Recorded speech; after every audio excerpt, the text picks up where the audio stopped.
BBC বাংলার সান্ধ্য অধিবেশন প্রবাহতে আপনাদের স্বাগত। আজ আপনাদের সাথে লন্ডন স্টুডিও থেকে আছি মানসী বড়ুয়া। বাংলাদেশের সর্বশেষ গুরুত্বপূর্ণ আপডেট সংবাদে আপনাকে স্বাগত। শুরুতেই সংবাদ শিরোনাম, পরে বিস্তারিত। প্রথমেই জানাবো আমাদের হাতে থাকা সর্বশেষ গুরুত্বপূর্ণ সবথেকে তাজা আপডেট সংবাদ।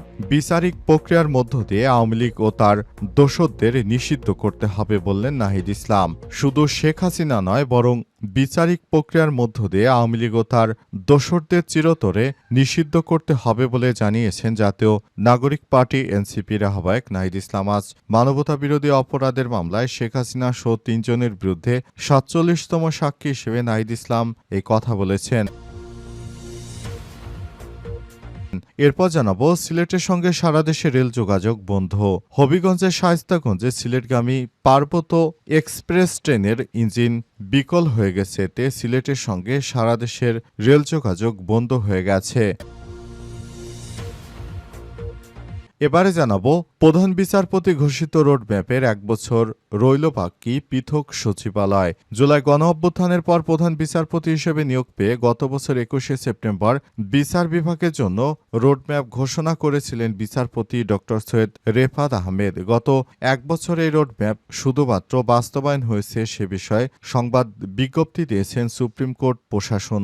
সুপ্রিম কোর্টের মতে প্রায় প্রধান বিচারপতি রোডম্যাপ ঘোষণার ১ বছর বাস্তবায়নে শতভাগের কাছাকাছি রয়েছে। এদিকে ১ সপ্তাহের ব্যবধানে ফের ভূমিকম্পে কাঁপল বাংলাদেশের সিলেট। ১ সপ্তাহের ব্যবধানে ফের ভূমিকম্পে কেঁপেছে সিলেট। রিক্টার স্কেলে যার মাত্রা ৪.০। আজ ১টার দিকে এই ভূমিকম্প অনুভূত হয়। এবং সর্বশেষ জানাবো বাংলাদেশ ব্যাংকের রিজার্ভ চুরি, ফিলিপাইনে আরসিবিসি ব্যাংকের $৮১ মিলিয়ন বাজেয়াপ্ত। বাংলাদেশ ব্যাংকের রিজার্ভ চুরির মামলায় ফিলিপাইনের আরসিবিসি ব্যাংকে রাখা $৮১ মিলিয়ন বাজেয়াপ্ত করেছে দেশটি। আজ সিআইডির বিশেষ পুলিশ সুপার জসিমউদ্দিন খান এই তথ্য নিশ্চিত করেছেন। প্রিয় দর্শক, এতক্ষণ শুনছিলেন সংবাদ শিরোনাম, এবারে বিস্তারিত। তবে তার আগে বন্ধুরা, অনুরোধ থাকবে এই সংবাদটিতে একটি লাইক দিন। এই চ্যানেলে আপনি নতুন হয়ে থাকলে আমাদের সংবাদটি দেখতে দেখতে চ্যানেলটি সাবস্ক্রাইব করে রাখুন। কমেন্ট করে বন্ধুরা আপনার মূল্যবান মতামত জানিয়ে দিন আপনি বিশ্বের কোন দেশ থেকে বা বাংলাদেশের কোন স্থান থেকে আমাদের সংবাদটি দেখছেন এবং শুনছেন। এবারে বিস্তারিত। বিচারিক প্রক্রিয়ার মধ্য দিয়ে আওয়ামী লীগ ও তার দোসরদের নিষিদ্ধ করতে হবে বললেন নাহিদ ইসলাম। শুধু শেখ হাসিনা নয়, বিচারিক প্রক্রিয়ার মধ্য দিয়ে আওয়ামী লীগ ও তার দোসরদের চিরতরে নিষিদ্ধ করতে হবে বলে জানিয়েছেন জাতীয় নাগরিক পার্টি এনসিপির আহ্বায়ক নাহিদ ইসলাম। আজ জুলাই আগস্টে মানবতাবিরোধী অপরাধের মামলায় শেখ হাসিনার পরিবারের ৩ জন সহ ৩ জনের বিরুদ্ধে ৪৭তম সাক্ষী হিসেবে সাক্ষ্য দিতে এসে জেরায় এসব কথা বলেছেন নাহিদ ইসলাম। তিনি বলেন, শেখ মুজিব ১৯৭১ সালের পর যে নির্বাচন হয়েছিল তখন তিনি ভোট চুরির মাধ্যমে মূলত ক্ষমতা পাকাপোক্ত করেছিলেন। এরপর যে সব রাজনৈতিক দল ক্ষমতায় আসে পর্যায়ক্রমে দেখতে পেয়েছি এবং তারাও প্রমাণ করেছে শেখ মুজিব তখন ভোট চুরির মাধ্যমে ক্ষমতায় এসেছিল, আর তার মেয়ে শেখ হাসিনাও একই প্রক্রিয়ার মধ্য দিয়ে দেশটাকে ধ্বংস করার দ্বারপ্রান্তে নিয়ে গেছে বলে নাহিদ ইসলাম তার বক্তব্যে বলেছেন। এছাড়াও নতুন বাংলাদেশ গড়ার জন্য শিক্ষার্থীরা নতুন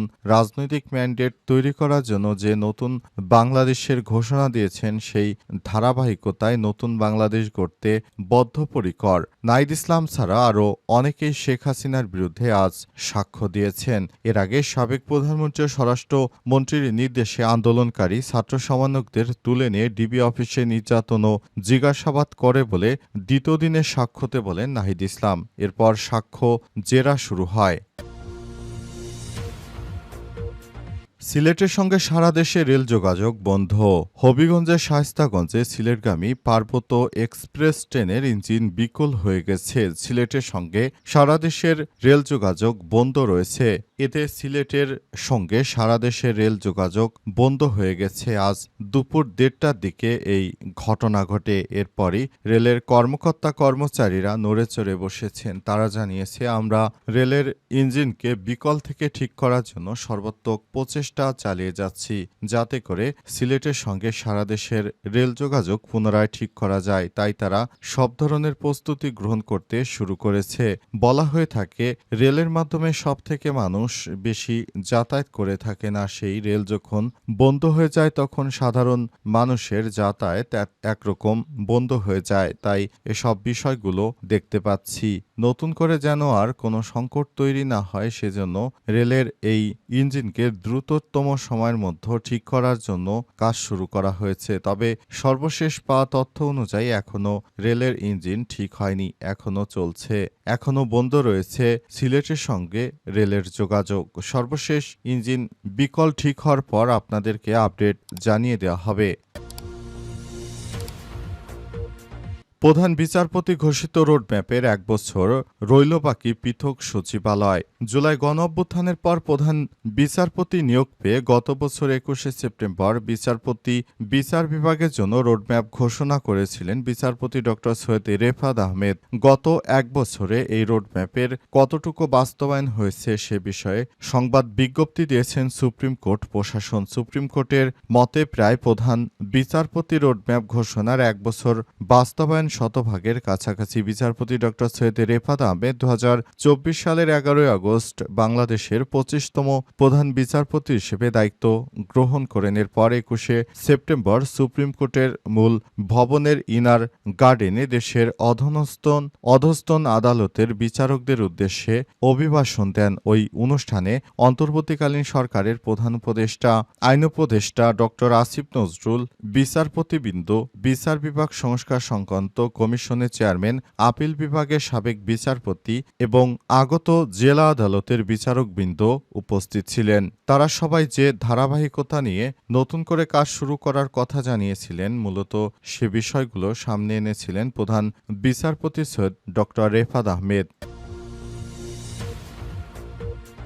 ১ সপ্তাহের ব্যবধানে ফের ভূমিকম্পে কাঁপল সিলেট। ১ সপ্তাহের ব্যবধানে ফের ভূমিকম্পে কাঁপল সিলেট। রিক্টার স্কেলের মাত্রা ছিল ৪.০। রোববার ২১শে সেপ্টেম্বর দুপুর ১টার দিকে এই ভূমিকম্প অনুভূত হয়েছে। এর আগে গত রোববার ১৪ই সেপ্টেম্বর বিকাল ৫টা ১১ মিনিটে ৫.৮ মাত্রার ভূমিকম্প অনুভূত হয়েছিল, যা এই বছরের মধ্যে সবথেকে বড় ভূমিকম্প হিসেবে বিবেচনা করা হয়। সিলেটের আবহাওয়া অধিদপ্তর সহকারী আবহাওয়াবিদ মোহাম্মদ শাহ সজীব হোসাইন বিষয়টি নিশ্চিত করেছেন। তিনি আরও বলেন, রিক্টার স্কেলে ভূমিকম্পের মাত্রাটি ছিল ৪.০। তবে ভূমিকম্পে ক্ষয়ক্ষতির কোনো তথ্য এখনও পাওয়া যায়নি।